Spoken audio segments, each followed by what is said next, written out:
फज्र की कसम और 10 रातों की और जुफ्त और ताक की और रात की जब रुखसत होने लगे, और बेशक ये चीजें अक्लमंदों के नजदीक कसम खाने के लायक है इस बात पर कि काफिरों को जरूर अजाब होगा।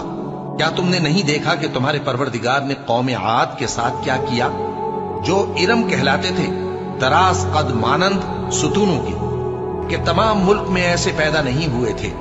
और समूद के साथ क्या किया, जो वादी कुरा में चटाने तराशते थे।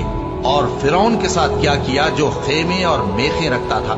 ये लोग मुल्कों में सरकश हो रहे थे, बस उनमें बहुत सी खराबियां करते थे, तो तुम्हारे परवरदिगार ने उन पर अजाब का कोड़ा बरसा दिया।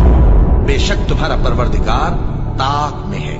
मगर इंसान अजीब मखलूक है कि जब उसका परवरदिगार उसको आजमाता है, कि उसे इज्जत देता और नेमत बख्शता है, तो कहता है कि मेरे परवरदिगार ने मुझे इज्जत बख्शी।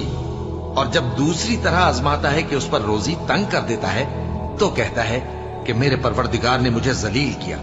यूं नहीं, बल्कि तुम लोग यतीम की खातिर नहीं करते और न मिस्कीन को खाना खिलाने की तरगीब देते हो, और मीरास के माल को समेट कर खा जाते हो, और माल को बहुत ही अजीज रखते हो। यूं नहीं, जब जमीन कूट कूट कर बराबर कर दी जाएगी और तुम्हारा परवरदिगार जलवा फरमा होगा और फरिश्ते कितार दर कितार आ जाएंगे और दोज़ख उस दिन सामने लाई जाएगी, तो इंसान उस दिन सोचेगा, मगर अब सोचने से उसे फायदा कहां मिल सकेगा।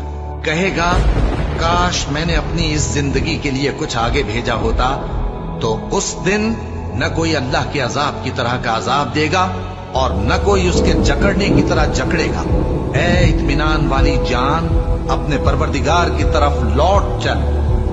तू उससे राजी, वो तुझसे राजी। सो तू मेरे खास बंदों में शामिल हो जा और मेरी बहिश्त में दाखिल हो जा।